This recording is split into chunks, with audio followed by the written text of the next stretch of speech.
கர்த்தருடைய பரிசுத்த நாமத்திற்கு ஸ்தோத்திரம் உண்டாவதாக. உங்கள் அனைவரையும் ஆண்டவராகிய இயேசு கிறிஸ்துவின் ஈடு இணையற்ற நாமத்தினாலே நான் அன்போடு கூட வாழ்த்துகிறேன். கர்த்தர் நல்லவர், அவருடைய கிருபை என்றும் உள்ளது. ஆண்டவர் நம்ம இந்த 2வது வாரத்தில், இந்த புதிய வருஷத்தின் 2வது வாரத்தில் கர்த்தர் நம்மை அவரது சமூகத்தில் கூட்டி சேர்த்திருக்கிறார். நம்ம போன வாரத்தில் நம்ம ஒரு காரியத்தை சிந்தித்தோம். இந்த வருடத்தில் நாம் எடுக்க வேண்டிய தீர்மானங்கள் அப்படிங்கிற தலைப்பில் நம்ம கர்த்தருடைய வார்த்தைகளை நாம் சிந்தித்தோம் இல்லையா? போன வாரத்தில் நம்ம என்ன தீர்மானத்தை குறித்து சிந்தித்தோம்? பரிசுத்த வேதத்தின் அடிப்படையில் என் வாய் மீறாதபடிக்கு நான் தீர்மானம் பண்ணினேன் அப்படின்னு ஒரு தீர்மானத்தை எடுத்தோம். இந்த வருஷத்தில் நம்முடைய வாயின் வார்த்தைகள் எப்படிப்பட்டவைகளாய் இருக்க வேண்டும், என் நாவினாலே நான் பாவம் செய்யக்கூடாது அப்படிங்கிற காரியங்களை குறித்து நம்ம நிறைய காரியங்கள் நம்ம பேசணும் இல்லையா? ஒவ்வொருத்தனும் பிறனோடு கூட பொய்யை பேசக்கூடாது, மெய்யை பேசணும், கெட்ட வார்த்தை பேசக்கூடாது, நல்ல வார்த்தை உண்டென்றால் அதையே பேசணும், துதித்தலும் சபித்தலும் ஒரே நாவிலிருந்து புறப்படலாகாது. இப்படியெல்லாம் நம்ம கர்த்தருடைய வார்த்தைகளை நம்ம சிந்தித்து பார்த்தோம். நம்ம ஒரு தீர்மானத்திற்குள்ளே வந்தோம். எத்தனை பேரால் அந்த தீர்மானத்தை கொஞ்சம் முயற்சி செய்ய முடிஞ்சிச்சு இந்த ஒரு வாரத்தில்? அப்படி சொன்னவங்க மாத்திரம் கை வைத்து ஒரு இல்லையா சொல்லுங்க பார்க்க.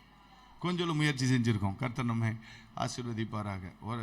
உடனே நம்ம டபக்குன்னு இன்ஜினியராக என்ன செஞ்சிட முடியாது, மாறிட முடியாது. முதல்ல அப்படி தான் தத்தக்கு புத்தக்குன்னு சொல்லி ஆனால் ஆவணம் எல்லாம் படித்து எடுத்து மேலே அப்படியே கொஞ்சம் கொஞ்சமாக நம்மளுடைய விசுவாச வாழ்க்கைக்குள்ளே நம்ம அதை அப்ளை பண்ண ஆரம்பிப்போம். ஒரே நாளில் நம்ம முழு பரிசுத்தவானாய் மாறிவிட முடியாது. நம்ம என்ன செய்யணும்? ஆனால் முயற்சி செய்யணும். ஒரு வாரம் கொஞ்சம் முயற்சி செஞ்சோன்னா அடுத்த வாரம் இன்னமும் முயற்சி செய்ய கர்த்தர் நமக்கு உதவி செய்வார். சரி, நம்ம தொடர்ந்து முயற்சிப்போம். கர்த்தர் நமக்கு உதவி செய்வாராக. இந்த வாரத்துலையும் பரிசுத்த வேதத்தை நம்ம சார்ந்து கொண்டு நாம் எடுக்க வேண்டிய தீர்மானம், நம்முடைய வாழ்க்கையில் நம்ம எடுக்க வேண்டிய தீர்மானத்தில் ஒரு தீர்மானத்தை குறித்து நாம் கொஞ்சம் வேதத்திலிருந்து நம்ம சிந்தித்து பார்க்க கர்த்தர் நமக்கு உதவி செய்வாராக.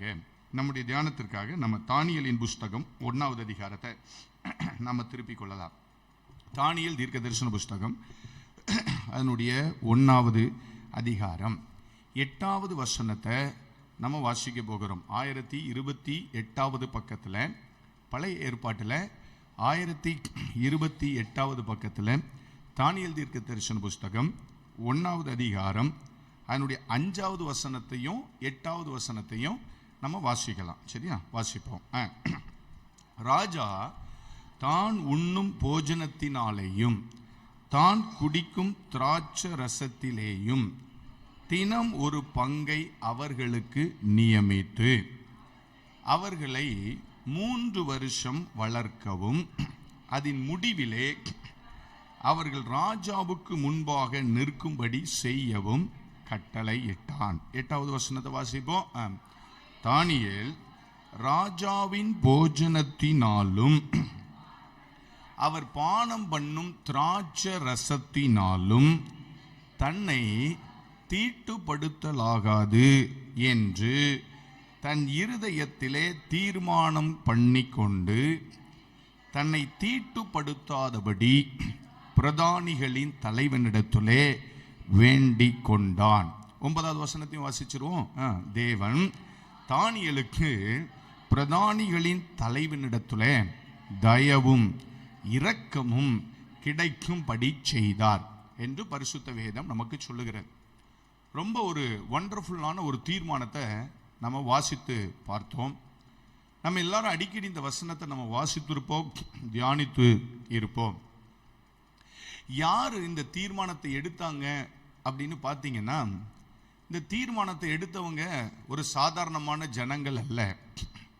பாபிலோனுக்கு சிறை பிடிக்கப்பட்டு கொண்டு போன கைதிகள். ஆனால் அவங்களுடைய அந்த ஒரிஜினலான அவங்களுடைய குவாலிட்டிஸ் என்ன அப்படின்னு பார்த்தீங்கன்னா, நிறைய தகுதி உள்ளவர்கள். இந்த தீர்மானத்தை எடுத்தவங்களுடைய காரியங்களை நம்ம வாசித்து பார்த்தா அதனுடைய 3வது வசனத்தை பாருங்க. 3வது வசனத்தை பாருங்க. இஸ்ரவேல் புத்திரருக்குள்ளே ராஜ குலத்தார்களிலும் துறை மக்களிலும் யாதொரு மாசும் இல்லாதவர்களும் அழகானவர்களும் சகல ஞானத்திலும் தேறினவர்களும் அறிவில் சிறந்தவர்களும் கல்வியில் நிபுணரும் ராஜாவின் அரண்மனையிலே சேவிக்க திறமை உள்ளவர்களுமாகிய சில வாலிபர்கள். இந்த தீர்மானத்தை எடுத்தது யாரு அப்படின்னு பார்த்தீங்கன்னா சாதாரணமான ஆட்கள் அல்ல.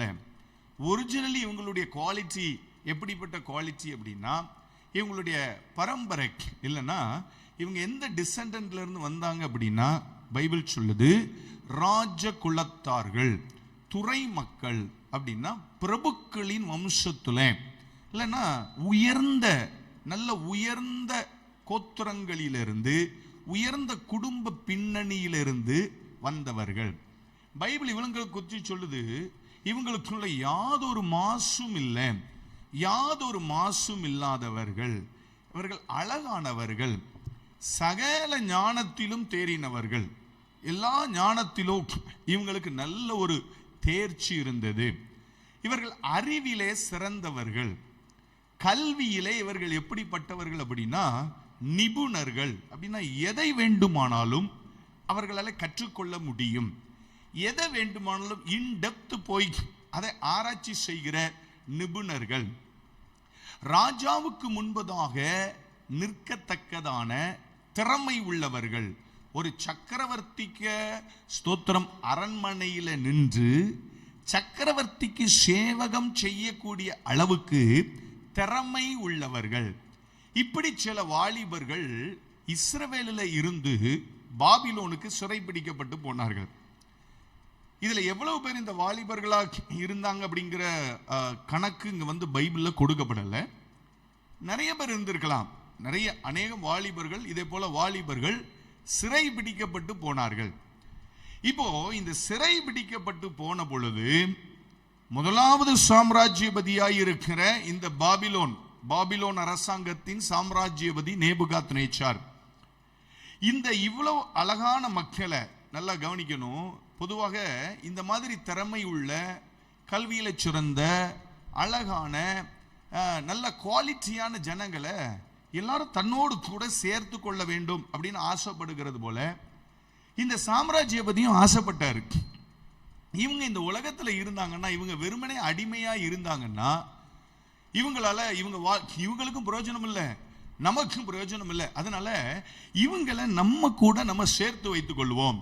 நம்முடைய ராஜ்யத்துல இவர்கள் நல்ல உதவியா இருப்பாங்க, ஏன்னா இவங்களால நிறைய காரியங்கள் செய்ய முடியும் அப்படின்னு சொல்லிட்டு ராஜா என்ன பண்ணாரு அப்படின்னு பாத்தீங்கன்னா, இந்த நல்ல வாலிபர்களுக்கு ராஜாவின் போஜனத்திலிருந்து பங்கு கொடுக்கும்படிக்கு தீர்மானம் பண்ணினார். ராஜாவின் போஜனம் அப்படிங்கிறது யாருக்கும் எளிதாக கிடைக்காத ஒரு போஜனம்.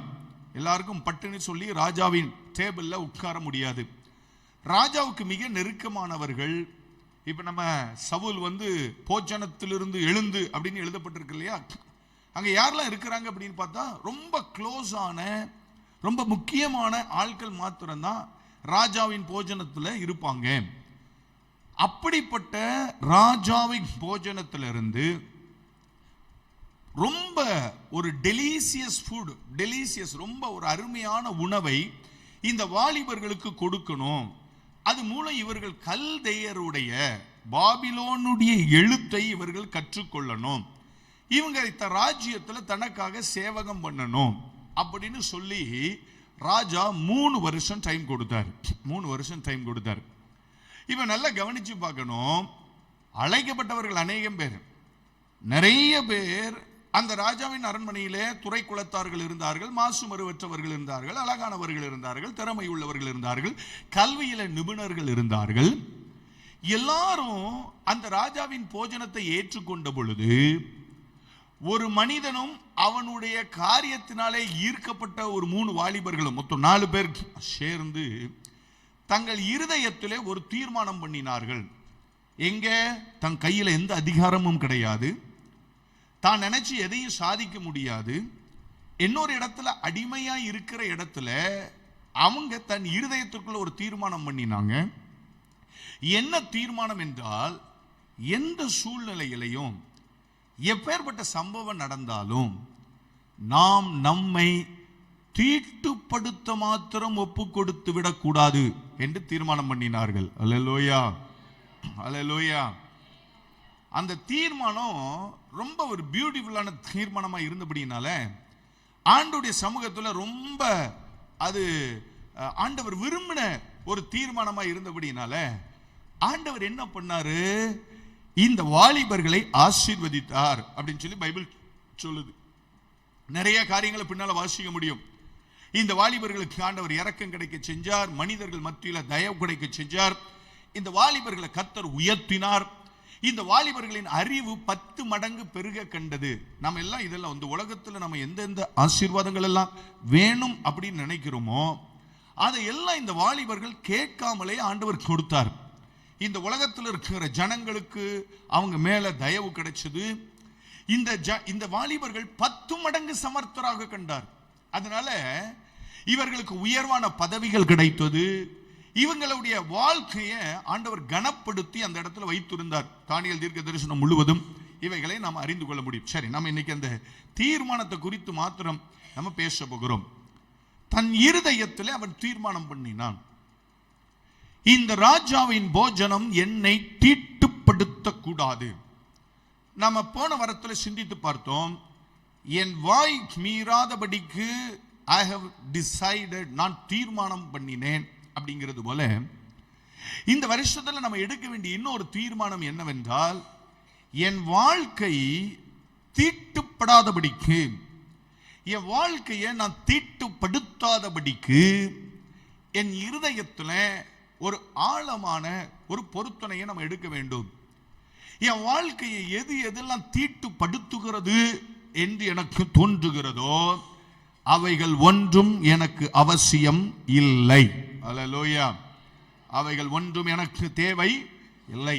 பவுல் சொல்லுகிறார், அப்போஸ்தலனாகிய பவுல் கொரிந்து சபைக்கு பேசும்போது சொல்லுகிறார், தேவனுடைய ஆவி உங்களில் வாசமாய் இருக்கிறார் என்று நீங்கள் அறியீர்களா? ஒருவன் தேவனுடைய ஆலயத்தை கெடுத்தால் தேவன் அவனை கெடுப்பார். நீங்கள் தான் அந்த ஆலயமாய் இருக்கிறீர்கள் அப்படின்னு எழுதப்பட்டிருக்கிறது. இப்ப இந்த வசனத்துல ஒரு காரியம் மறைந்து இருக்கிறது. ஒருவன் தேவனது ஆலயத்தை கெடுத்தால் தேவன் அவனை கெடுப்பார். ஆனால் அந்த வார்த்தையை நம்ம வாசிக்கிற பொழுதே அதுல இன்னொரு அர்த்தம் மறைந்து இருக்கிறது. ஒருவன் தேவனது ஆலயத்தை அழகுபடுத்தினால் தேவன் அவனை அழகுபடுத்துவார். அதுதான் அதுக்கு அர்த்தம். ஒரு வசனத்தை ஆண்டவர் சொல்றாருன்னா, ஒருவன் உன்னுடைய ஜீவிதத்தை நீ கெடுத்து போட்டால், நீ தீட்டுப்படுத்தி போட்டால், பரிசுத்தாவியானவர் வாசம் பண்ணுகிற உன் வாழ்க்கையை நீயே தீட்டுப்படுத்தி கொண்டால் தேவன் உன்னை தீட்டுக்கு ஒப்பு கொடுத்து விடுவார், கெடுத்து விடுவார். ஆனால் பரிசுத்தாவியானவர் வாசமாய் இருக்கிற தன்னுடைய வாழ்க்கையாகிய ஆலயத்தை ஒருவன் தீட்டுப்படுத்தாமல் கனமாய் காத்து கொண்டால் அவன் தன் சரீர பாண்டத்தை கனமாக ஆண்டு கொள்ளும்படி அறிந்து, நம்முடைய வாழ்க்கையை நம்ம கனமானதாக காத்துக்கொள்ளும்படி நம்ம ஒப்பு கொடுத்தால் தேவன் நம்மை கனப்படுத்துவார். கைகளை உயர்த்தி ஆண்டவருக்கு ஒரு அல்லேலூயா சொல்லுங்க பார்க்கலாம். அல்லேலூயா, அல்லேலூயா. கர்த்தருடைய பரிசுத்த நாமத்துக்கு ஸ்தோத்திரம் உண்டாகட்டும். இந்த தானியேலுக்கு வாழ்க்கையில இப்படிப்பட்ட ஒரு ஆழமான விசுவாசம், ஒரு தீர்மானம் வருவதற்கான காரணம் என்ன அப்படிங்கிறத நம்ம வேதத்துல இதுதான் காரணம் அப்படின்னு சொல்லி நம்மளால வேகமாக ஒரு முடிவுக்குள்ள கடந்து வர முடியவில்லை. இந்த தானியேல் தன்னுடைய வாழ்க்கையில ரொம்ப ஆழமாக வாசித்து பார்த்த ஒரு பரிசுத்த புஸ்தகம் இருந்தது. அது என்ன புஸ்தகம் என்று சொன்னால் எரேமியா தீர்க்க தரிசன புஸ்தகம். தானியேல் தன்னுடைய வாழ்க்கையில அவர் ஆழமாக வாசித்து ஆராய்ந்து தியானித்து பார்த்த புஸ்தகம் எரேமியா தீர்க்க தரிசன புஸ்தகம். ஏன்னா தானியேல் அதை குறித்து அந்த புஸ்தகத்தில் எழுதி இருக்கிறார். தானியேல் தீர்க்க தரிசன புஸ்தகத்தில் 70 வருஷங்களின் முடிவு காலத்தை எரேமியா தீர்க்க தரிசியை கொண்டு கர்த்தர் உரைத்ததை நான் அறிந்து கொண்ட பொழுது, அப்ப ரொம்ப ஆழமாக அந்த எரேமியா தீர்க்க தரிசன புஸ்தகத்தை அவர் ஆராய்ந்து பார்த்திருக்கிறார் என்று நம்மாலே அறிந்து கொள்ள முடிகிறது, விசுவாசிக்க முடிகிறது. அந்த எரேமியா தீர்க்கதரிசன புஸ்தகத்தை அவர் அவ்வளவு ஆழமாக ஆராய்ந்து பார்த்திருக்கிறபடினால எரேமியா தீர்க்கதரிசன புஸ்தகத்தில் எழுதப்பட்டிருக்கிற ஏதோ சில சம்பவங்கள், ஏதோ சில காரியங்கள் தானியேலுடைய இருதயத்தில் ஒரு ஆழமான தாக்கத்தை உண்டாக்கி இருக்க வேண்டும் என்று நான் விசுவாசிக்கிறேன். பைபிளில் எழுதப்படவில்லை, நான் விசுவாசிக்கிறேன். நம்முடைய விசுவாசத்தை எல்லாம் நம்ம அப்படித்தான் சொல்லணும், நான் விசுவாசிக்கிறேன், பைபிளில் எழுதப்படவில்லை.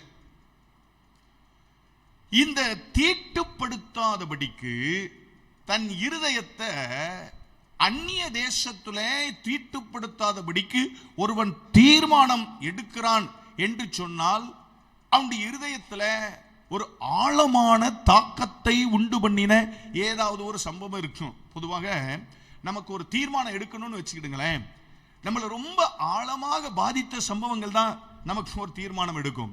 சரியா? நான் ரொம்ப நாளைக்கு முன்னால ஒருவேளை இதுக்கும் பைபிள் ஸ்டடிக்கும் சம்பந்தம் இல்லை தான், இது என்னுடைய சொந்த அனுபவம் தான். சொந்த அனுபவத்தை வேதத்து கூட ஒப்பிடக்கூடாது, இருந்தாலும் திடீர்னு சொல்லணும்னு தோன்றதுனால நான் சொல்கிறேன். ரொம்ப வருஷத்துக்கு முன்னால் நான் சாப்பாடு விஷயத்துலலாம் பார்த்தீங்க அப்படின்னு சொன்னால் எனக்குன்னு சில ரெஸ்ட்ரிக்ஷன் இருக்கும். இது இப்படி தான், இதுதான் சாப்பிடுவேன், இது சாப்பிட மாட்டேன் அப்படி சொல்லிடுவேன். சில காரியங்களை நான் சாப்பிட மாட்டேன்னா சாப்பிட மாட்டேன், இது சாப்பிடுவேன்னா சாப்பிடுவேன். இதில் உப்பு இருக்கும், உரைப்பு இருக்கும், இது பிடிக்கும், இது பிடிக்காது, இப்படிலாம் பல வகையான ரெஸ்ட்ரிக்ஷன்ஸ் என் வாழ்க்கையில் இருந்துச்சு. ஆனால் ஒரு முறை ட்ரெயினில் போயிட்டு இருக்கும்போது, ரொம்ப வருஷத்துக்கு முன்னால், ஒரு 17-18 வருஷம் இருக்கும்னு நினைக்கிறேன், ஒரு முறை ட்ரெயினில் போயிட்டு இருக்கும்போது கையில் கொண்டு போன ஒரு இட்லி பொட்டணத்தில் ஒரு மீதியான ஒரு இட்லியை எடுத்துக்கொண்டு வெளியே போடுவதற்காக போன பொழுது அந்த வாசல்ல உட்கார்ந்திருந்த ஒரு மனிதன் டப்புனு என் கையை பிடிச்சு அந்த இட்லியை வாங்கி என் கண்ணுக்கு முன்னால சாப்பிட்டார். அந்த சம்பவம் என் வாழ்க்கையில, என் இருதயத்தில் ஒரு ஆழமான ஒரு தாக்கத்தை ஏற்படுத்தி விட்டது. அது ஒரு 5 நிமிஷத்துல நடந்த சம்பவம் தான். நம்ம தூக்கி வெளியேறி போன ஒரு இட்லியை ஒரு மனுஷன் டபால்னு பிடிச்சு அவன் நம்ம கண்ணுக்கு முன்னால வாங்கி சாப்பிட்றான் அப்படின்னா அவனுடைய வாழ்க்கையில் அந்த ஒரு இட்லி எவ்வளவு முக்கியமானதாய் காணப்படுகிறது அப்படிங்கிற சம்பவம் என் மனதில் ஒரு ஆழமான தாக்கத்தை ஏற்படுத்தி விட்டது. அன்றைய நாளிலிருந்து இந்த சாப்பாட்டை குறை சொல்லுகிற பழக்கத்தை விட்டுவிட கர்த்தர் எனக்கு உதவி செஞ்சார். எதுவா இருந்தாலும் சந்தோஷமாய், எதுவா இருந்தாலும் எந்த எதிர்பார்ப்பும் இல்லாதவனாக, இது அப்படி இப்படின்னு சொல்லி எதையுமே பேசாம, எதையுமே குறை சொல்லாம, உப்பு இருந்தாலும் சரி, உப்பு இல்லைனாலும் சரி, உரைப்பு இருந்தாலும் சரி, உரைப்பு இல்லைனாலும் சரி, கர்த்தருக்கு சோத்திரம் போட்டு சாப்பிடுகிற பழக்கத்தை கர்த்தர் உண்டாக்கினார். இதுக்கு காரணம் என்ன அப்படின்னா, என் மனதை பாதித்த அந்த ஆழமான காரியம் அது இன்னைக்கு வரைக்கும் என் மனசை பாதிக்கிறது. அதனால இன்னைக்கு வரைக்குமே யாராவது ஒருத்தர் சாப்பாடு வேணும் அப்படின்னு சொல்லி கேட்டுட்டாங்கன்னா, பொதுவா எந்த பிச்சைக்காரங்களுக்கும் நான் காசு கொடுக்க மாட்டேன். இது என்னுடைய பழக்கம் இன்னைக்கு வரைக்கும். ₹1 தான் கேட்பாங்க, ₹1 கூட கொடுக்க மாட்டேன். அந்த ₹1 உங்களுக்கு எதுக்கு வேணும்? அவங்க சாப்பாடுக்கு வேணும் அப்படின்னு சொல்லி கேட்டாங்கன்னா அவங்கள நல்லா கூட்டிட்டு போய் அருமையான சாப்பாடை வாங்கி அவங்களுக்கு கொடுத்து அவங்க சாப்பிட்றத பார்த்து சந்தோஷப்பட்டுட்டு போயிடுவேனே தவிர ₹1 கூட கையில் கொடுக்க மாட்டேன். அந்த சாப்பாடு அப்படிங்கிற வார்த்தைக்காக அன்னைக்கு ஒருத்தர் காத்து கிடந்ததை என் மனது ஆழமாக பாதித்து விட்டது. அதனால அன்னையிலிருந்து ஒரு தீர்மானம், இது என்னுடைய சொந்த அனுபவம், அவ்வளவுதான், ஒரு சுயமான ஒரு அனுபவம். இது ஒரு பெரிய அனுபவமாக கூட இருக்க போறது இல்லை.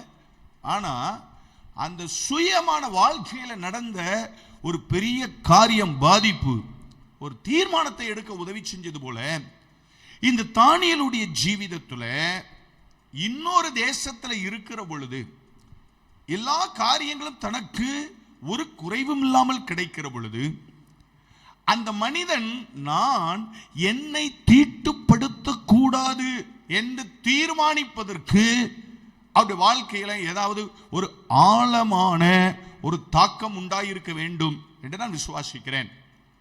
நான் உங்களுக்கு சொன்னது போல அவர் தன்னுடைய வாழ்க்கையில எரேமியா தீர்க்கதரிசன புஸ்தகத்தை ரொம்ப பேசுறார். பார்த்தீங்களா? எரேமியா தீர்க்கதரிசன புஸ்தகத்துல தன்னை தீட்டுப்படுத்தாமல் காத்துக்கொண்ட ஒரு அந்நிய புத்திரரை குறித்து தேவன் பெருமையாக பேசுகிறார். எரேமியா தீர்க்கதரிசன புஸ்தகத்தில், எரேமியா தீர்க்கதரிசன புஸ்தகத்தை நம்ம திருப்பிக் கொள்வோம். 35வது அதிகாரத்தை நம்ம திருப்பிக் கொள்ளலாம். எரேமியா தீர்க்க தரிசன புஸ்தகம் 35வது அதிகாரம் 923வது பக்கம். ரொம்ப ஒரு அற்புதமான ஒரு காரியம் அந்த தீர்க்கதரிசியின் புஸ்தகத்திலே எழுதப்பட்டிருக்கிறது. 923வது பக்கம், எரேமியா 35வது அதிகாரம் 2வது வசனத்தில் இருந்து நாம் அப்படியே நிறைய வசனங்களை அப்படி வாசிக்க போகிறோம். வாசிக்கலாமா? 2வது வசனத்தில் நிறைய வாசிப்போம். பைபிள் ஸ்டடி தானே வாசிப்போம். நீ ரேகாபியருடைய வீட்டுக்கு போய் அவர்களோட பேசி அவர்களை கர்த்தருடைய ஆலயத்தின் அறைகளில் ஒன்றிலே அழைத்து வந்து அவர்களுக்கு திராட்சரசம் குடிக்க கொடு என்றார். அப்பொழுது நான் அவசினியாவின் குமாரனாகிய எரேமியாவுக்கு மகனான எசினியாவையும் அவனுடைய சகோதரரையும் அவனுடைய குடும்பத்தார் எல்லாரையும் ரேகாபியருடைய குடும்பத்தார் அனைவரையும் அழைத்து கர்த்தருடைய ஆலயத்திலே பிரபுக்களுடைய அறையின் அருகேயும் வாசலை காக்கிற சல்லூமின் குமாரனாகிய மாசையாவினுடைய அறையின் மேலும் உள்ள இத்தலியாவின் குமாரனும் தேவனுடைய மனுஷனுமாய் இருக்கிற ஆனான் என்னும் புத்திரருடைய அறையிலே அவர்களை கூட்டிக் கொண்டு வந்து திராட்சரசத்தினாலே நிரப்பப்பட்ட குடங்களையும் கிண்ணங்களையும் ரேகாபியருடைய குடும்பத்தை சேர்ந்த புத்திரரின் முன்னே வைத்து அவர்களை நோக்கி திராட்சரசம் குடியுங்கள் என்றேன். அதற்கு அவர்கள், நாங்கள் திராட்சரசம் குடிக்கிறதில்லை, ஏனென்றால் ரேகாபின் குமாரனாகிய எங்களுடைய தகப்பன் யோனதாப் நீங்கள் பரதேசியாய் தங்குகிற தேசத்தில், அந்த வார்த்தை எவ்வளவு ஆழமான வார்த்தைன்னு சொல்லி அதை கவனமா லைன் போட்டு வாசிக்கணும். நீங்கள் பரதேசிகளாய் தங்குகிற தேசத்திலே நீடித்திருக்கும்படிக்கு நீங்களும் உங்கள் பிள்ளைகளும் எந்தெந்தைக்கும் திராட்சரசம் குடியாமலும் வீட்டை கட்டாமலும் விதையை விதையாமலும் திராட்சை தோட்டத்தை நாட்டாமலும் அதை கையாளாமலும் உங்களுடைய எல்லா நாட்களிலும் கூடாரங்களிலே குடியிருப்பீர்களாக என்று எங்களுக்கு கட்டளையிட்டார். அப்படியே எங்களுடைய எல்லா நாட்களிலும் நாங்களும் எங்கள் ஸ்திரீகளும் எங்கள் குமாரரும் எங்கள் குமாரத்திகளும் திராட்சரசம் குடியாமலும் நாங்கள் குடியிருக்க வீடுகளை கட்டாமலும் ரேகாபின் குமாரனாகிய எங்களுடைய தகப்பன் யோனதாவின் சத்தத்துக்கு கீழ்ப்படிந்திருக்கிறோம். எங்களுக்கு திராட்சை தோட்டமும் வயலும் விதைப்பாடும் இல்லை. நாங்கள் கூடாரங்களில் குடியிருந்து எங்கள் தகப்பனாகிய யோனதாப் எங்களுக்கு கட்டளையிட்டபடியெல்லாம் கீழ்ப்படிந்து செய்து வந்தோம். ஆனாலும் பாபிலோன் ராஜாவாகிய நேபுகாத்நேச்சார் இந்த தேசத்துல வந்தபோது நாம் கல்தையருடைய இராணுவத்துக்கும் சீரியருடைய இராணுவத்துக்கும் தப்பும்படி எருசலேமுக்கு போவோம் வாருங்கள் என்று சொன்னோம். அப்படிதான் நாங்கள் எருசலேமில் தங்கி இருக்கிறோம் அப்படின்னு சொல்லி சொன்னாங்க. ஒரு பெரிய ஒரு ஹிஸ்டரிய அவங்களால முடிந்த வரைக்கும் மிக சுருக்கமாக தேவனுடைய ஆலயத்திலே அவர்கள் பேசினார்கள். இந்த வார்த்தையை எத்தனை பேர் படிச்சிருக்கிறீங்க? நிறைய பேர் படிச்சிருப்போம்னு சொல்லி நான் விசுவாசிக்கிறேன். எத்தனை பேர் படிச்சிருக்கீங்க? படிச்சிருக்கிறவங்களாம் கைகளை உயர்த்தி கர்த்தருக்கு ஸ்தோத்திரம் பண்ணுவோம். அல்லேலூயா. நிறைய பேர் ஏசாயா எரேமியா பக்கம்லாம் போற, அவங்கெல்லாம் ஒரு பக்கம் இருந்துட்டு போறாங்க. கர்த்தருக்கு ஸ்தோத்திரம். நம்ம நல்ல பொதுமையா சங்கீதத்தை வாசிப்போம், சங்கீதத்தை வாசிப்போம், அப்புறம் நீதிமொழிகளை வாசிப்போம், ஏசாயாவை கூட நிறைய வாசிப்போம். ஏன்னா ஏசாயா என்ன செய்யறாரு? நல்லா அழகழகா பேசுறாரு. சோத்திரம். உன்னை கைவிட மாட்டேன், உன்னை தாயை போல பாதுகாப்பேன், தேற்றுவேன், ஆற்றுவேன், டபக்குன்னு ஏசாயாவை திறந்துறது. சோத்திரம். எரேமியா எசேக்கியேல் பக்கத்தில் நம்ம ஆட்கள் போறதே கிடையாது. சரி, அது ஒரு ஓரமாக ஒதுக்கி வச்சிருவோம். சரி, அவர் போனா எதையாவது பேசிட்டு இருப்பாரு, சோத்திரம் அப்படின்னு. கர்த்தர் நல்லவர். ஆண்டவர் ஒரு காரியத்தை இஸ்ரவேல் ஜனங்களுக்கு காண்பித்து கொடுக்க விரும்பினார். ஆண்டவர் காண்பித்து கொடுக்க விரும்பினார். ஆண்டவரே ஒரு சாட்சியாக இல்லைன்னா ஒரு உதாரணமாக காண்பித்து கொடுக்கப்பட்ட கூட்டம் இந்த ரேகாபியரின் கூட்டம். இஸ்ரவேலுக்கு சாட்சியாக காண்பித்து கொடுக்க விரும்பினாரு. ஆண்டவர் சொன்னார் எரேமியாவை பார்த்தியப்பா, அந்த ரேகாபியரின் கூட்டத்தை, குடும்பத்தை கூப்பிடு. எங்க கூப்பிடு? கர்த்தருடைய ஆலயத்துக்கு கூப்பிடு. எங்க கூப்பிடு? எங்க கூப்பிடு? அவன் வீட்டில் வச்சில்ல, எங்க கூப்பிடு? கர்த்தருடைய ஆலயத்துக்கு கூப்பிடு. கர்த்தருடைய ஆலயத்தில் இருக்கிற ஒரு அறைகளில அவன் கையில திராட்சை ரசத்தை குடிக்க கொடு. அவன் குடிக்க மாட்டான்லாம் சொல்லல ஆண்டவர், நீ குடிக்க கொடு அப்படின்னு சொல்லி சொன்னார். எரேமியா என்ன பண்ணாரு? முக்கியமான சில ஆட்கள் எல்லாம் கூப்பிட்டு ரேகாபியரின் குடும்பத்தை கூப்பிட்ட உடனே வந்துட்டான். ஸ்தோத்திரம், தீர்க்கதரிசி கூப்பிடுறாருன்னு சொல்லி வந்துட்டான். வந்த உடனே கர்த்தருடைய ஆலயத்தில் கொண்டு போய் திராட்சரசம் நிறைந்த குடங்களையும் கிண்ணங்களையும் வைத்து திராட்சரசத்தை குடிங்கள் அப்படின்னு சொல்லி சொன்னான். நல்லா யோசிக்கணும். இருக்கிறது கர்த்தருடைய ஆலயம், இருக்கிறது இங்க கர்த்தருடைய ஆலயம். கர்த்தருடைய ஆலயத்துல கர்த்தருடைய ஊழியக்காரன் சொல்றான், நீங்க திராட்சரசத்தை குடிங்க அப்படின்னு சொல்லுகிற பொழுது அந்த மனிதன் சாட்சி கொடுக்கிறான், நாங்கள் இதை குடிக்கிறது இல்லை என்று நாங்கள் தீர்மானம் பண்ணி இருக்கிறோம். ஏன் நாங்கள் இதை குடிக்கிறது இல்லை என்று தீர்மானம் பண்ணி இருக்கிறோம்? எங்கள் தகப்பன் எங்களுக்கு சொல்லி போயிருக்கிறார். வழி வழியாக எங்கள் குடும்பத்தில் இந்த கட்டளை கொடுக்கப்படுகிறது, நீங்கள் திராட்சரசம் குடிக்க கூடாது. ஏனென்றால் நீ பரதேசியாய் இருக்கிற இந்த இடத்துல உன் வாழ்நாட்கள் நீடித்திருக்கும்படிக்கு. கைகளை உயர்த்தி ஒரு அல்லேலூயா சொல்லுங்க பார்க்கலாமே. அல்லேலூயா. ஆண்டவர் இந்த மனுஷனை ரொம்ப கனம் பண்ணிட்டார், ரொம்ப கனம் பண்ணிட்டார். நீங்க வீட்டில் போய் பொறுமையா வாசிச்சு பாருங்க. நமக்கு இப்ப எல்லாத்தையும் தனித்தனியா வாசிக்கிறதுக்கு நமக்கு இப்ப டைம் இல்லை. கனம் பண்ண ஆண்டவர் இந்த மனுஷனை குறித்து சொல்லும் போது சொல்றாரு, எப்பா நீங்க ஏன் பிள்ளைங்கப்பா, நீங்க என் சொந்த ஜனம்பா, நான் சொல்றத நீ கேட்க மாட்டேங்கிற. இவன் சொந்த ஜனம் அல்ல, ரேகாபின் குடும்பம் இருக்கு இல்லையா, இஸ்ரவேல் மக்கள் அல்ல. ஆனால் தன் தகப்பன் சொன்ன வார்த்தைக்கு இந்த மட்டும் கரெக்டா கீழ்ப்படிஞ்சு தன்னை தீட்டுப்படுத்த கூடாது என்று அவன் தன் இருதயத்தில் தீர்மானம் பண்ணினபடினால ஆண்டவர் சொல்றாரு, எனக்கு முன்பதாக நிற்கத்தக்க ஒரு புருஷன் இந்த ரேகாபின் குடும்பத்திற்கு இல்லாமல் போவது இல்லை. அப்படின்னா என்ன அர்த்தம்னா, அவன் வம்சம் அழிந்து போகாது, அவன் வம்சம் எப்பொழுதும் நிற்கும் என்று கர்த்தர் அவனுக்கு ஒரு உறுதிப்பாட்டை கொடுத்தார். கைகளை உயர்த்தி ஒரு அல்லேலூயா சொல்லுங்க பார்க்கலாமே. அந்த வாக்குத்தத்தத்துக்கு பின்னால ஒரு பெரிய காரியம் இருக்கு. ஏன் அப்படின்னா, இந்த ரேகாபின் குடும்பம் அப்படிங்கிறது எந்த ஜாதியிலிருந்து வந்தது என்று சொன்னால் கேனியர் அப்படின்னு சொல்லி சொல்லப்படுகிற ஜாதியிலிருந்து வந்தது. என்ன ஜாதி சொல்லுங்க பார்க்கலாம், சத்தமா சொல்லுங்க பார்க்கலாம், சத்தமா சொல்லுங்க. எந்த ஜாதி? கேனியர் அப்படின்னு சொல்லி சொல்லப்படுகிற ஜாதியிலிருந்து வந்துச்சு. ஆண்டவர் ஆபிரகாமுக்கு வாக்கு கொடுத்தார் அல்லவா, அந்த வசனத்தை வாசிப்போமே. ஆதியாகமம் 15வது அதிகாரமா, ஸ்தோத்திரம், ஆமா 15வது அதிகாரம். ஆபிரகாமுக்கு வாக்கு கொடுத்த ஆண்டவர் சொல்லியிருக்காரு பாருங்க. ஆதியாகமம் 15வது அதிகாரத்தை திருப்பிக் கொள்வோம். 18வது வசனத்திலிருந்து 21வது வசனம் வரைக்கும் வாசிக்க போகிறோம். ஆதியாகமம் 15வது அதிகாரம் 18லிருந்து 21 வரைக்கும் வாசிக்கலாமா?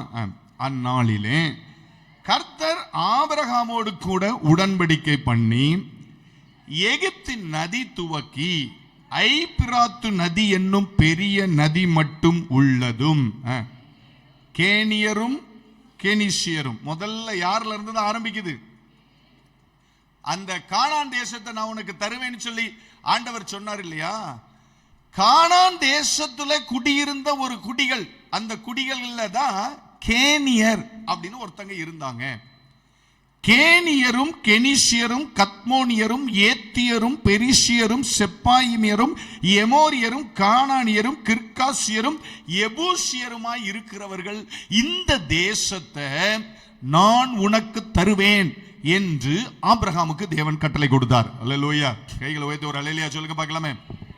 நல்லா கவனிக்கணும். அப்படின்னா என்ன அர்த்தம் என்று கேட்டால், இவங்க இருக்கிற தேசத்துல இருக்கிற ஒவ்வொருத்தனையும் காலி பண்ணி, இல்லையா, ஆண்டவர் அப்படிதான் அந்த தேசத்தை அவங்க கையில் என்ன செஞ்சாரு, கொடுத்தார்.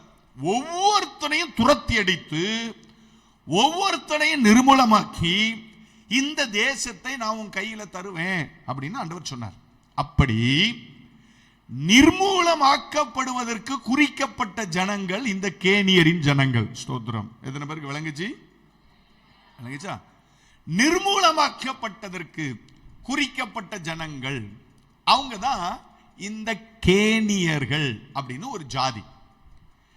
இந்த கேனியர்கள் அப்படிங்கிற ஒரு ஜாதியில இருந்து ஒரு கூட்டம் பிற்காலத்தில் யாரோடு கூட ஒரு சம்பந்த தொடர்புக்குள்ள, ஒரு ரிலேஷன்ஷிப்புக்குள்ள வந்துட்டாங்க அப்படின்னு சொல்லி சொன்னா, இஸ்ரவேல் ஜனங்களோடு கூட ஒரு தொடர்புக்குள்ள வந்துட்டாங்க. எப்படி இஸ்ரவேல் ஜனங்களோட ஒரு தொடர்புக்குள்ள வந்தாங்க அப்படிங்கிறது பெரிய ஹிஸ்டரி. நமக்கு இப்போ டைம் இல்லை, நம்ம ரொம்ப அதை ஆழமா சிந்திக்கணும். ஆனா ரொம்ப நம்ம புரிந்துக்கிறதுக்காக சில காரியங்கள் உங்களுக்கு காண்பித்து கொடுக்கிறேன். நியாயாதிபதிகளின் புஸ்தகத்தை நாம திருப்புவோம். நியாயாதிபதிகளின் புஸ்தகம் 1வது அதிகாரத்தை நாம திருப்புவோம். நியாயாதிபதிகளின் புஸ்தகம் அதனுடைய 1வது அதிகாரம். நியாயாதிபதிகள் 1வது அதிகாரம் பாருங்க, 16வது வசனத்தை வாசிக்க போகிறோம். நியாயாதிபதிகளின் புஸ்தகம் 1வது அதிகாரம் 16வது வசனம். நியாயாதிபதிகள் 1:16 நம்ம வாசிக்கலாம். வாசிப்போமா? நல்லது, அதை நல்ல கவனமாவே வாசிங்க. மோசேயின் மாமனாகிய கேனியனின் புத்திரரும் யூதாவின் புத்திரரோடு கூட பேரீச்ச மரங்களின் பட்டணத்தில் இருந்து. அது என்ன பேரீச்ச மரங்களின் பட்டணம்?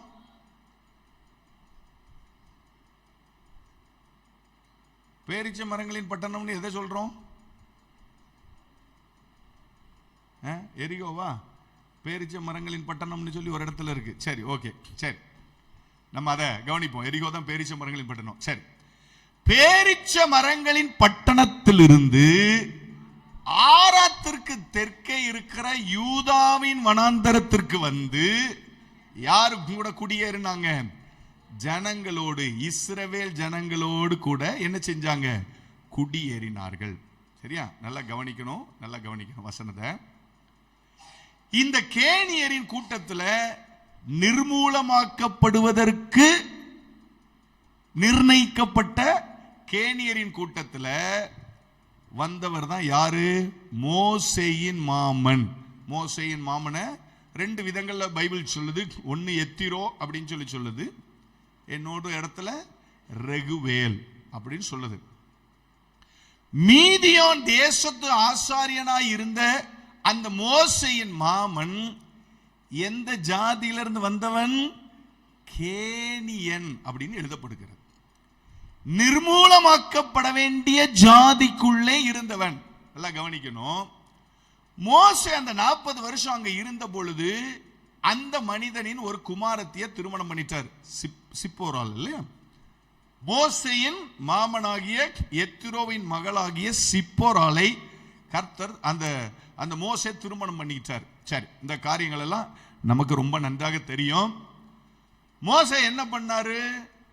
இந்த கேனியனின் வீட்டில இருந்து ஆண்டவர் அழைச்ச உடனே சொல்லிட்டு போனாரு, ஆண்டவர் என்ன அழைக்கிறாரு, என் ஜனங்களை பார்த்துட்டு வர போகிறேன் அப்படின்னு சொல்லி மோசே அந்த மாமனார் வீட்டில் எல்லாரையும் விட்டுட்டு இஸ்ரவேல் ஜனங்களை விடுவிக்கிறதுக்காக எகிப்துக்கு போயிட்டார். நம்ம எல்லாருக்கும் தெரிஞ்ச வசனங்கள் தான், இல்லையா? அப்படி அவர் எகிப்துக்கு போய் ஆண்டவர் சொன்ன வார்த்தையின்படி எல்லாரையும் விடுவித்து கொண்டு வருகிற பொழுது, யாத்ராகமத்தின் புஸ்தகத்தை நம்ம திருப்பிக்கலாம். கொஞ்சம் சில வசனங்களை மாத்திரம் காண்பித்து கொடுக்கிறேன், நீங்க வீட்டில் போய் பொறுமையா வாசிங்க. யாத்ராகமத்தின் புஸ்தகம் 18வது அதிகாரம்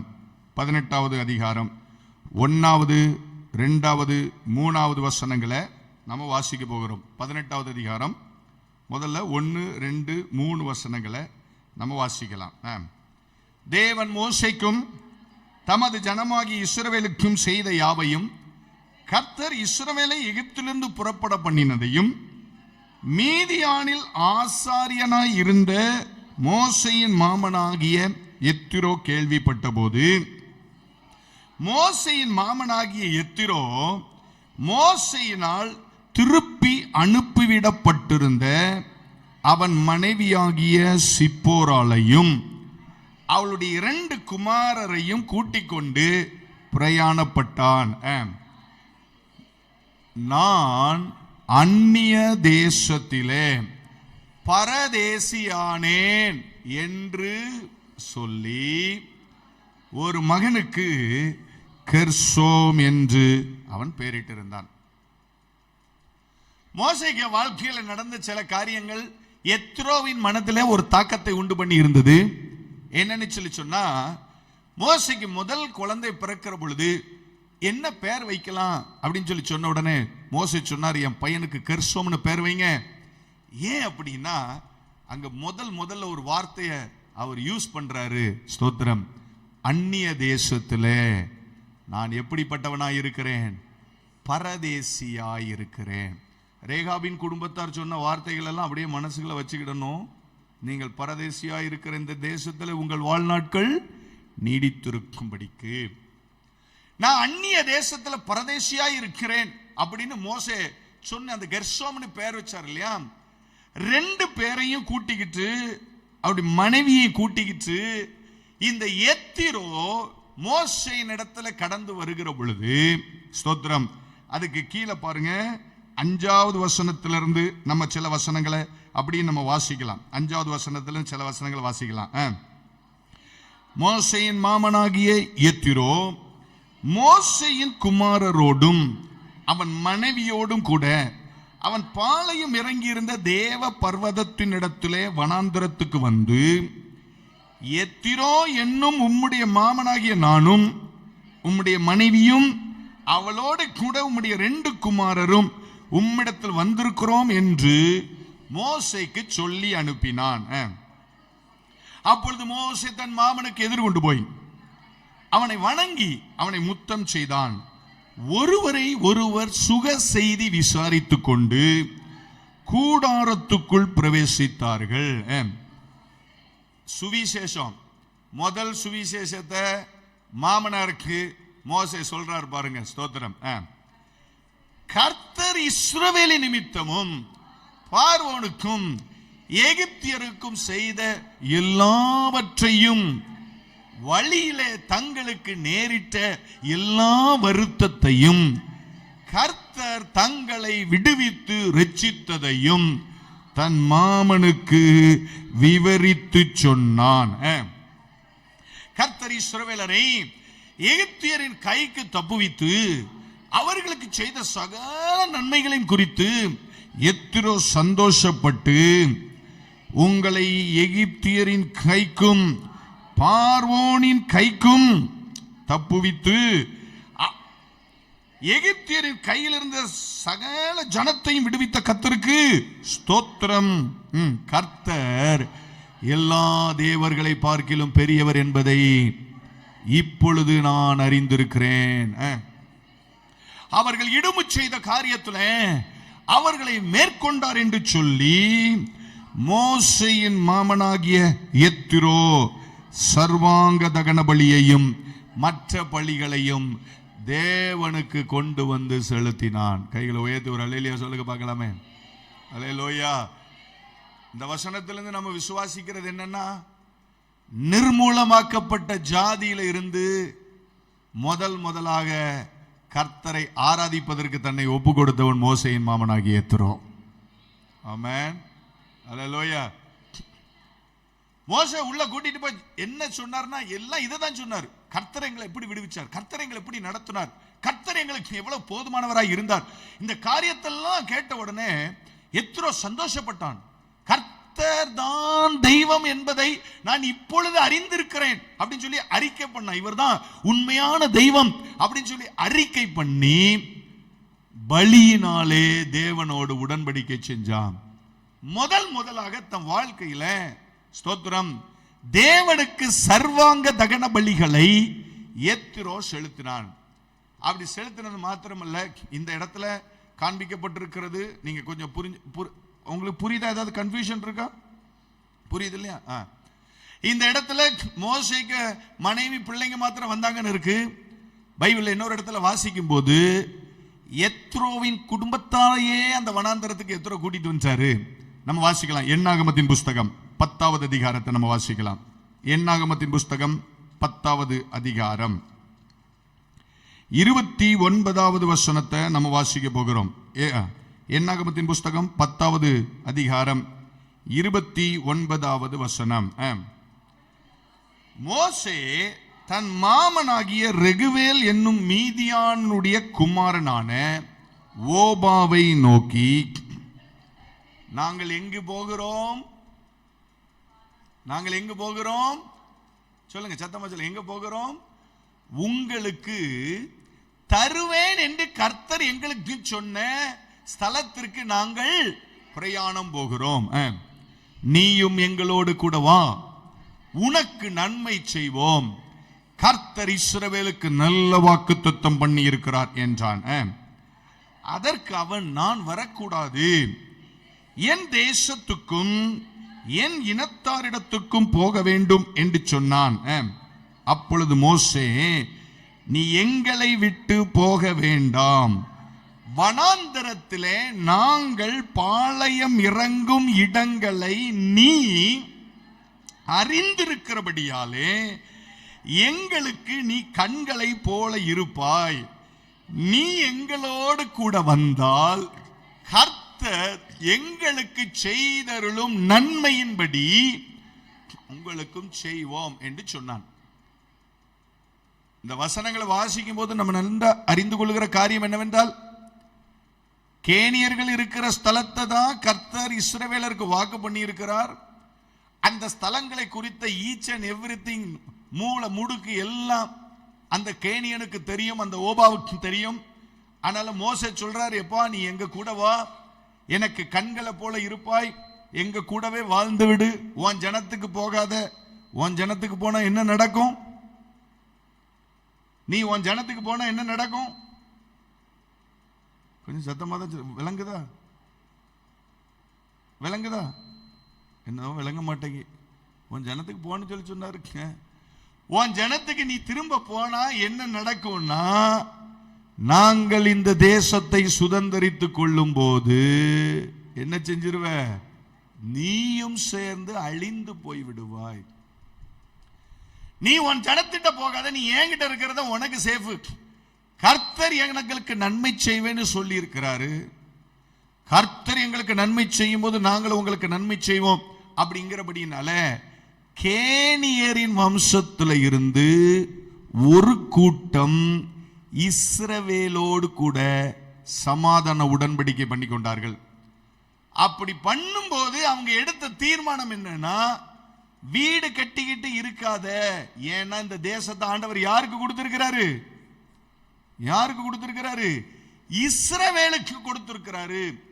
நீ சொந்தமான வீடை கட்டிக்கிட்டு நீ இஸ்ரவேலில் இருந்தா இந்த தேசத்தை அவங்க அழித்து போட்டுருவாங்க. யாரு? ஆண்டவர் அவங்களுக்கு அப்படி சொல்லி இருக்கிறார். கிபியோனியரின் குடிகள் இஸ்ரவேலோடு கூட உடன்படிக்கை பண்ணினபடினால கிபியோனியரின் குடிகள் உயிரோட காக்கப்பட வேண்டும் என்ற தீர்மானத்தை யோசுவா பண்ணினது போல, கேனியரான ஜனங்களே, நீ சமாதானமாக நீ வாழ போகிற தேசத்துல உன் வாழ்க்கை நீடித்து இருக்க வேண்டும் என்று சொன்னால் நீ பரதேசியா தான் வாழணும், வீடு கிடலாம் கட்டிட்டு இருக்க கூடாது அப்படின்னு சொல்லிட்டு இன்னொரு முக்கியமான தீர்மானம் அவர்களுக்கு கொடுக்கப்பட்டது. நீ வாழ போகிற குடிகள் இருக்கிறாங்களே, சாதாரணமான குடிகள் அல்ல, பரிசுத்தம் உள்ள தேவனுக்கு பரிசுத்தம் உள்ள ஜனங்கள் என்று அழைக்கப்பட்ட குடிகள். ஒரு அலையிலையா சொல்லுங்க பார்க்கலாமே. யார் இவங்க? எப்படிப்பட்ட ஆட்கள்? சத்தமா சொல்லுங்களேன், கொஞ்சம் சத்தமா தான் சொல்லுங்களேன். பரிசுத்தம் உள்ள ஜனம். யாருக்கு? பரிசுத்தம் உள்ள தேவனுக்கு. நீ பரிசுத்தமா இல்லைன்னு வச்சுக்க, உன்னை ஏதாவது ஒரு காரியத்துல அவ்வளவுதான் உன் வாழ்க்கை காலியாகி போயிடும். அதான் அதுக்கு அர்த்தம், உன் வாழ்க்கை காலியாகி போயிடும். ஏன்னா பைபிள்ல நிறைய இடத்துல அப்படிதான் பரிசுத்தம் இல்லாத ஜனங்களை பிரித்து விடுவதற்கு ஆண்டவர் சொன்னார். பிரிச்சு பிரிச்சு விட்டாங்க, கட் கட் கட் கட்டுன்னு. அது மனைவியா இருந்தாலும் சரி, அது பிள்ளையா இருந்தாலும் சரி, பிரிச்சு விட்டுட்டு போயிட்டே இருந்தாங்க. எப்ப நீ போற இடம் ரொம்ப முக்கியமான இடம். வழி வழியாக அவர்களுக்கு சொல்லப்பட்டது, நீ உன்னை தீட்டுப்படுத்தாதபடிக்கு நீ காத்துக்கொள்ள வேண்டும். அதனால இந்த கேனியரின் கூட்டத்தில் இருந்தவர்கள் வம்ச வம்சமாக இஸ்ரவேலோடு கனெக்ட் ஆயிருந்தவங்க, வம்ச வம்சமாக இஸ்ரவேலுக்குள்ளே வாசம் பண்ணினார்கள். ஆனால் இருதயத்தில் ஒரு மாறாத தீர்மானத்தை வைத்திருந்தார்கள். எக்காலம் கொண்டும் நம்ம என்ன செய்து விடக்கூடாது? சொல்லுங்களேன், தீட்டுப்படுத்தி விடக்கூடாது. இப்போ நமக்கு நிறைய பைபிள் ரெஃபரன்ஸ் வாசிக்கிறதுக்கு சமயம் இல்லை, வேகமாக சில காரியங்களை சொல்கிறேன், வீட்டில் போய் தேடி வாசிங்க. அப்படி ஒரு கேனியரின் சந்ததியில் வந்தவங்க தான் ஒரு அம்மா. நியாயாதிபதிகளின் புஸ்தகத்தில் ஒரு அம்மா ஏபேர்னு ஒருத்தன் இருந்தான் அப்படின்னு சொல்லி பைபிள் சொல்லுது இல்லையா? ஏபேரின் மனைவிக்கு பேர் என்னது? யாக்கேல் அப்படின்னு ஒரு அம்மா இருந்தாங்க. இந்த கேனியரின் வம்சத்துல அந்த அம்மா வந்தபடினால அந்த அம்மாவுக்கு இஸ்ரவேலுக்கு முன்னால ஒரு சாஃப்ட் கார்னர் எப்பவுமே இருந்துச்சு. சும்மா போய் தான் கூட சொந்தமா இருக்கிற அந்த சிசேரா வந்து ஏபேரின் வீட்டோடு கூட சமாதானமா இருந்தான். சரி, அந்த வசனத்தை எடுத்து வாசிச்சோம்னா நமக்கு புரியும். நியாயாதிபதிகள் 4வது அதிகாரம் 11வது வசனம். டைம் வேற போயிட்டே இருக்கா, வேகமாக போயிடலாம். நியாயாதிபதிகள் 4வது அதிகாரம் 11வது வசனம் பாருங்க. நல்லா பாத்தீங்களா?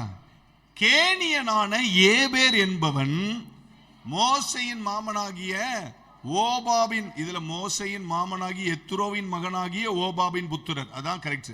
ஓபாபின் புத்திரராய் இருக்கிற கேனியரை விட்டு பிரிந்தான். இப்போ இந்த ஏபேர் எங்க இருந்தா, யார் கூட இருந்தான் சொல்லுங்க? யார் கூட இருந்தான்? யார் கூட இருந்தான்?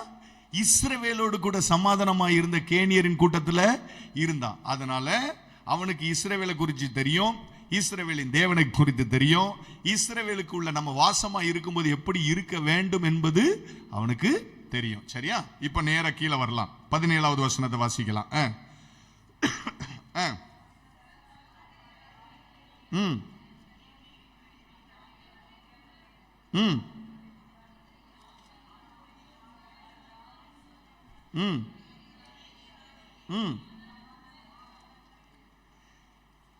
அந்த ஏபேருக்கு மனைவிதான் சிசேரா, சாரி யாக்கேல்.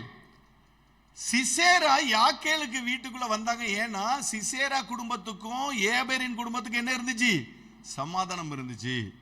ஆனால் யாக்கேலுக்கு தெரியும் நாம எப்படி வாழணும், யாருக்காக வாழணும். அதனால சிசேராவை கொண்டு போட்டாள். இப்படி பைபிள் வசனம் சொல்லுது. சவுல் ஒரு இடத்துல அமலேக்கியரை வாரிக்கொள்ள போகும்போது கேனியரை பார்த்து சொல்றாங்க, நான் அமலேக்கியரை வாரிக்கொள்ளும் போது நீங்களும் சேர்ந்து வாரிக்கொள்ளாதபடிக்கு அமலேக்கியரை விட்டு என்ன செஞ்சு போங்க? பிரிந்து போங்கள். ஏனென்றால் இஸ்ரவேல் வெளியே வருகிற பொழுது நீங்கள் அவர்களுக்கு உதவி செய்தீர்கள் அப்படின்னு சொல்லி சொல்றாங்க. ஒரு மாறப்படாத தீர்மானம் இஸ்ரவேலுக்குள்ள இருந்துச்சு, கேனியனை மட்டும் தொற்றாத. ஏன்னா வனாந்தரத்துல கண்களை போல இருந்தவன் அவனுடைய தகப்பன். அல்லேலூயா, அல்லேலூயா. செய்நந்தி அப்படிங்கிறத அவ்வளவு கவனமா அவங்க கடைபிடிச்சாங்க. வனாந்தரத்தில் அவன் கண்ணு போல இருந்ததுனால அமலேக்கியனை கொல்லும் போது கேனியனை கொன்றாத விளக்கிரு அப்படின்னு சொல்லி நிறைய இடங்கள்ல அந்த கேனியரை குறித்து பரிசுத்த வேதம் சொல்லுகிறது. யெகூ என்பவன் பாகாலுக்காக நான் ஒரு பெரிய காரியத்தை செய்ய போறேன்னு சொல்லி சொல்லும் போது ஒருத்தனை ரதத்துல ஏற்றினான் அப்படின்னு சொல்லி பைபிள்ல வசனம் சொல்லுது. வாசிச்சிருக்கீங்களா? சரி, அந்த வசனத்தை வாசிப்போம். அதை மட்டும் வாசிச்சிடலாம், டக்கு டக்குன்னு நம்ம முடிச்சிடலாம். 1 சாமுவேல் எங்க வருது? இல்லை, அது 2 ராஜாக்கள் வருது. 2 ராஜாக்கள் 10வது அதிகாரம். 2 ராஜாக்கள் 10வது அதிகாரம் 15வது வசனத்தை வாசிங்க. அவன் அவிடம் விட்டு புறப்பட்ட போது தனக்கு எதிர்ப்பட்ட ரேகாபின் குமாரனாகிய யோனதாபை சந்தித்து அவனை உபசரித்து, என் இருதயம் உன் இருதயத்தோடு செம்மையாய் இருக்கிறது போல உன் இருதயம் செம்மையாய் இருக்கிறதா என்று கேட்டான். அப்போ சரி போதும், இந்த வசனங்கள் எல்லாம் வீட்டில் போய் வாசிங்க. அப்படி இந்த கேனியர்கள் இஸ்ரவேலோடு கூட செம்மையாய் இருந்தார்கள். தாவீது தனது காலத்தில் 1 சாமுவேல் 27வது அதிகாரம், 1 சாமுவேல் 30வது அதிகாரம் இதையெல்லாம் வாசித்து பார்க்கிற பொழுது தானியேல் சிக்லாகில் இழந்ததையெல்லாம் திரும்ப கொள்ளையிடும் போது யாருக்கு பங்கு அனுப்பினான்னு சொல்லி பைபிள் சொல்லுதுன்னா, கேனியர்களுக்கு ஒரு பங்கை அவன் அனுப்பினான். ஏன்னா இந்த ஜனங்கள் இஸ்ரவேலோடு கூட நெருக்கமாய் இருந்தார்கள், ஆனால் பரதேசிகளாய் வாழ்ந்தார்கள். வம்சா வம்சமாய் அவர்களுக்குள்ள ஒரு தீர்மானம் இருந்தது, எந்த காலம் கொண்டும் நீ உன்னை தீட்டுப்படுத்தி விடாதே, நீ உன்னை எப்ப தீட்டுப்படுத்துறியோ அப்போ உன் வாழ்நாள் முடிஞ்சிரும் அப்படிங்கிறதுனால தலைமுறை தலைமுறையாக கேனியர்களுடைய வம்சத்துல ஒவ்வொருத்தரும் சொல்லலாம், ஸ்திரீயா இருந்தாலும் சரி, பிள்ளையா இருந்தாலும் சரி, பெரியவனா இருந்தாலும் சரி, எப்பா திராட்சரசம் குடியாதே, உன்னை திட்டுப்படுத்தி விடாதே அப்படின்னு சொன்னதுனால அவங்க அவ்வளவு தீவிரமாய் இருந்தபடியினால் நிர்மூலத்திற்காக ஆயத்தமாக்கப்பட்டிருந்த அந்த சந்ததியை குறித்து தேவன் சொல்லுகிறார், எனக்கு முன்பதாக நிற்கத்தக்க ஒரு புத்திரன் இந்த கேனியனுக்கு இல்லாமல் போவது இல்லை என்று கர்த்தர் வாக்கு கொடுத்தார். அல்லேலூயா. சூழ்நிலைகள் எப்படி இருந்தாலும் சரி, வாழ்க்கையின் அனுபவங்கள் எப்படி இருந்தாலும் சரி, தன்னுடைய வாழ்க்கையில ஒரு பெரிய தீர்மானத்தை எடுத்துக்கொண்டு பரிசுத்தத்திற்காக தீட்டுப்படுத்தாதபடி தெய்வத்தை முகமுகமாய் கண்டிராத ஜனம் ஒருத்தன் இவ்வளவு பெரிய தீர்மானத்தை எடுத்தாம்னா, ஆண்டவருடைய சொந்த ஜனம் என்று அழைக்கப்பட்ட, பரிசுத்த ஜனம் என்று அழைக்கப்பட்ட, பரிசுத்த ஜாதி என்று அழைக்கப்பட்ட இஸ்ரவேல் கோத்திரத்தில் வந்திருக்கிற நான் எப்படிப்பட்ட தீர்மானத்தை எடுக்க வேண்டும் அப்படின்னு சொல்லி தானியேல் யோசித்திருப்பாருன்னு நான் விசுவாசிக்கிறேன். அதே யோசனை நமக்கு வரணும். எந்த சூழ்நிலையா இருந்தாலும், எப்படிப்பட்ட சம்பவமா இருந்தாலும், அது ராஜாவா இருந்தாலும், அது ராஜ அரண்மனையில கிடைக்கிற எவ்வளவு பெரிய பாக்கியமா இருந்தாலும் சரி, என் வாழ்க்கையில ஒரு தீர்மானத்தை எடுக்கிறேன், நான் என்னை தீட்டுப்படுத்தலாகாது.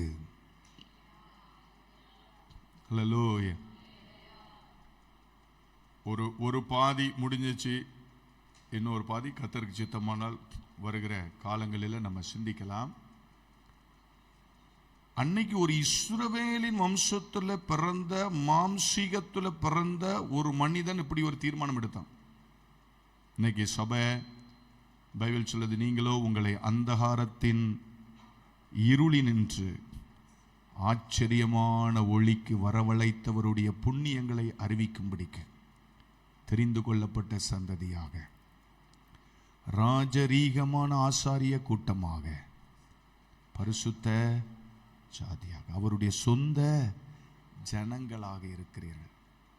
நம்முடைய வாழ்க்கையில் ஒரு தீர்மானம் எடுக்கணும், நான் என்னை தீட்டுப்படுத்தக்கூடாது, தீட்டு என்னை அணுகக்கூடாது, நான் தேவனுக்கு பரிசுத்தமான ஜாதி, ஆண்டுடைய ஆவியானவர் எனக்குள்ள இருக்கிறார், நான் தீட்டுப்படுத்திட்டேன் அப்படின்னா என் வாழ்க்கை நீடித்து இருக்க முடியாது. அப்படின்னா என்ன அர்த்தம்னா, என்னால் நித்திய ஜீவனுக்குள்ள என்ன செய்ய முடியாது, போக முடியாது. சபை நித்திய ஜீவனுக்கு கொண்டு போற இடம்.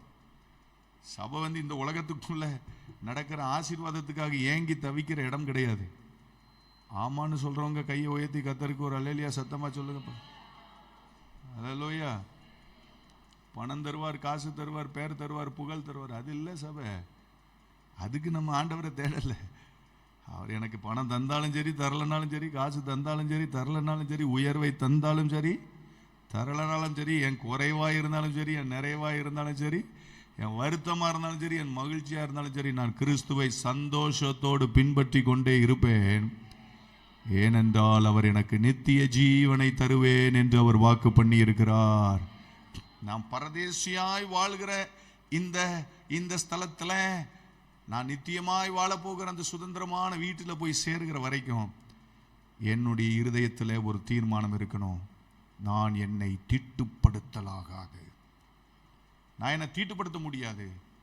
பரிசுத்தமானாய் வாழ வேண்டிய நான் அசுத்தத்திற்கு என்னை ஒப்பு கொடுக்க முடியாது, ஒப்பு கொடுக்க மாட்டேன் அப்படின்னு ஒரு தீர்மானம் நமக்கு இந்த வருஷத்தில் நம்ம எடுக்கணும். அந்த தீர்மானம் மட்டும் வந்துட்டுன்னு வச்சுக்கிடுங்களேன், நம்ம எதுக்கும் கெஞ்ச வேண்டிய அவசியமே கிடையாது. அல்லேலூயா. எதுக்கும் என்ன செய்ய வேண்டிய அவசியமே இல்லை. சொல்லுங்களேன், சொல்லுங்களேன். கெஞ்ச வேண்டிய அவசியமே, நம்ம போட்டு மண்டையை உருட்ட வேண்டிய அவசியமே இல்லை. பரிசுத்தமான ஆசாரியரின் கால்கள் யோர்தானில் இறங்கிட்டு, யோர்தான் என்ன செஞ்சிச்சு? அவங்க போய் மண்டையை உருட்டலை, யோர்தான பிரிய ஆண்டவரே, யோர்தான பிரிய ஆண்டவரே, யோர்தான பிரிய ஆண்டவரே. என்ன செய்யலை? என்ன எல்லாரும் என்ன ஒரு மாதிரி பார்த்துட்டே இருக்கிறீங்க?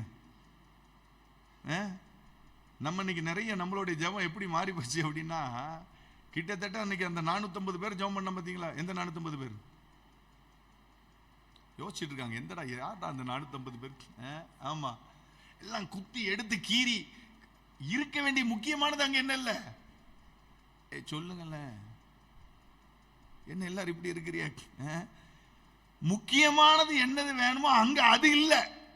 ஆனா எங்க எத்தனை நேரம் ஜெபம் பண்ண, காலையில இருந்து சாயங்காலம் வரைக்கும் தன்னை குத்தி கிழிச்சு ரத்தத்தை வடிச்சு, ஐயோ ஐயோ ஐயோ. முக்கியமானது நமக்கு தேவை. முக்கியமானது என்னது? பரிசுத்தம்.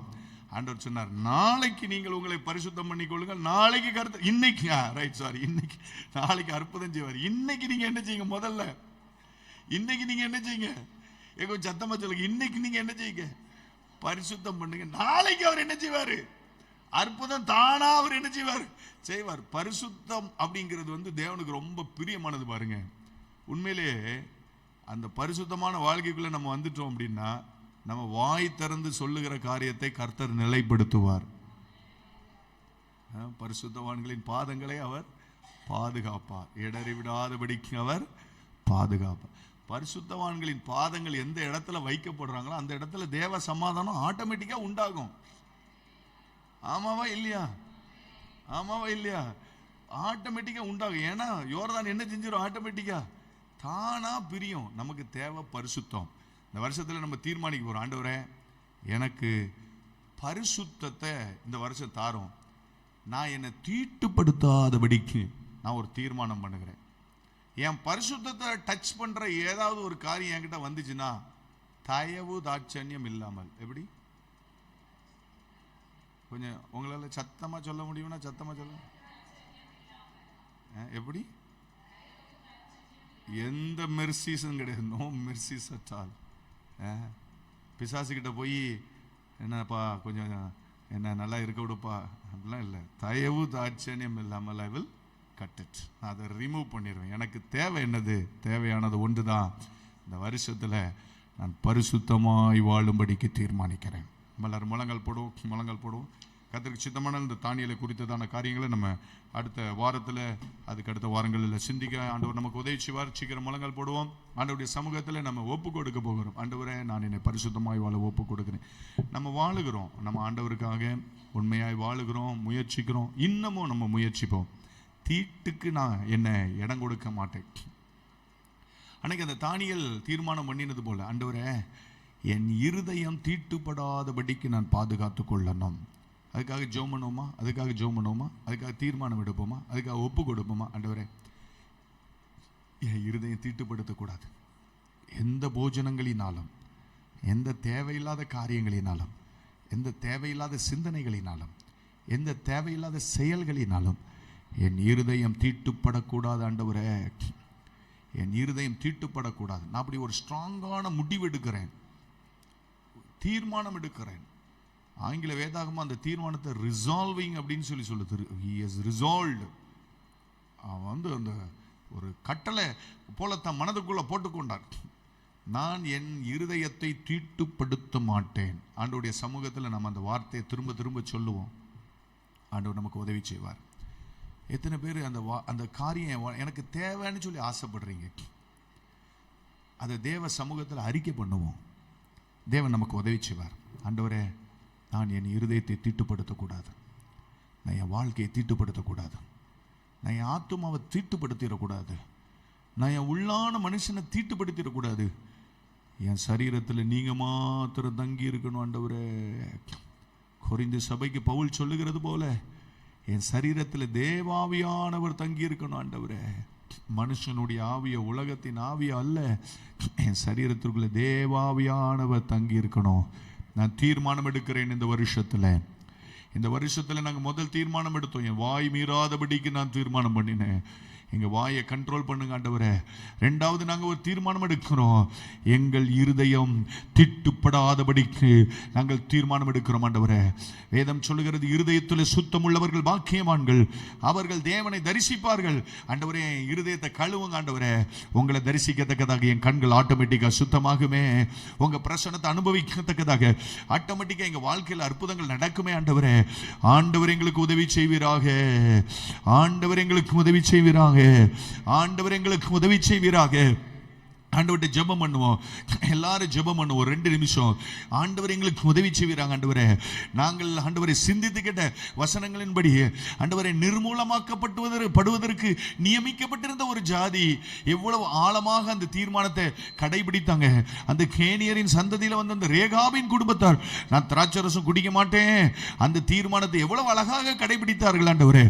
இந்த வருஷத்தில் நாங்கள் எடுக்கிற தீர்மானத்தை நாங்கள் கடைபிடிப்பதற்கு கர்த்தர் எங்களுக்கு உதவி செய்வீராக. கர்த்தர் எங்களுக்கு உதவி செய்வீராக. கர்த்தர் எங்களை பலப்படுத்துவீராக. அசுத்தங்களை எங்களை விட்டு அகற்றி போடுவதற்கு கர்த்தர் எங்களை உற்சாகப்படுத்துவீராக. பரிசுத்தத்தின் வழிகளிலே இன்னமும் தைரியமாய் நடப்பதற்கு கர்த்தர் எங்களுக்கு உதவி செய்வீராக. பரிசுத்த வைராக்கியம், பரிசுத்த வாஞ்சை, பரிசுத்த சிந்தை, பரிசுத்த நடக்கைகள், பரிசுத்த பார்வைகள், பரிசுத்த வார்த்தைகள் எல்லாம் எங்கள் வாழ்க்கையை அலங்கரிக்கட்டும் என்று நாங்கள் ஜெபிக்கிறோம். பரிசுத்தமுள்ள பிதாவே, இந்த அருமையான இரவு வேளைக்காக நாங்கள் உம்மை நன்றியோடு துதிக்கிறோம், ஸ்தோத்திரிக்கிறோம். உடைய வார்த்தைகளை கொஞ்சம் குறுகின சமயத்தில் நாங்கள் சிந்தித்து பார்த்தோம் ஆண்டவரே. நிர்மூலமாக்கப்பட ஆயத்தமாக்கப்பட்டிருந்த ஒரு சந்ததியில் வந்த ஒரு கூட்டம், நான் என்னை தீட்டுப்படுத்தக்கூடாது அப்படின்னு சொல்லி தீர்மானம் பண்ணபடினால அவனுடைய சந்ததி நிர்மூலமாகாது, அவன் எப்பொழுது எனக்கு முன்பதாக நிலைத்து நிற்பான் என்று சொன்னீங்களா ஆண்டவரே. இந்த உலகத்தில் நாங்களும் கெட்டு போகாமல், அழிந்து போகாமல், நித்திய ஜீவனை பெற்றுக்கொள்ளத்தக்கதாக உம்முடைய பிரசன்னத்தை எப்பொழுதும் அனுபவிக்கத்தக்கதாக ஆண்டவரே, எங்கள் இருதயத்தை திட்டுப்படுத்தாதபடி காத்துக்கொள்ள கர்த்தர் எங்களுக்கு உதவி செய்வீராக ஆண்டவரே. எந்த ஒரு அசுத்தமும், யாதொரு கசப்பான வேர் முளை துளும்பி ஒருவனையும் திட்டுப்படுத்தாதபடி என்று எழுதப்பட்டிருக்கிறது ஆண்டவரே. எங்க இருதயத்துக்குள்ள அந்த யாதொரு கசப்பான வேரும் முளைத்து விடாதபடி கர்த்தர் பாதுகாத்துக் கொள்ள முடியும் கையில் ஒப்புக் கொடுக்கிறோம். இன்றைக்கு நாங்கள் எடுத்துக்கொண்ட இந்த தீர்மானத்தை நிறைவேற்ற கர்த்தர் எங்களுக்கு கிருபை தாரும் ஆண்டவரே. நாங்கள் சிந்தித்து கேட்ட வார்த்தைகள், வசனங்கள் எங்கள் வாழ்க்கைக்குள்ள எப்பொழுதும் தங்கி இருக்க ஆண்டவர் உதவி செய்தலும். எல்லா துதி கன மகிமை உங்களுக்கு தருகிறோம். இயேசு கிறிஸ்துவின் நாமத்தில் ஜெபிக்கிறோம் எங்கள் ஜீவன் உள்ள நல்ல பிதாவே, ஆமென். என் ஆத்துமாவே கர்த்தரை ஸ்தோத்திரி, என் முழு உள்ளமே அவருடைய பரிசுத்த நாமத்தை ஸ்தோத்திரி. என் ஆத்துமாவே கர்த்தரை ஸ்தோத்திரி, அவர் செய்த சகல உபகாரங்களையும் மறவாதே. ஆமென், ஆமென். கர்த்தர் உங்களை ஆசீர்வதிப்பாராக. ஆமென், ஆமென்.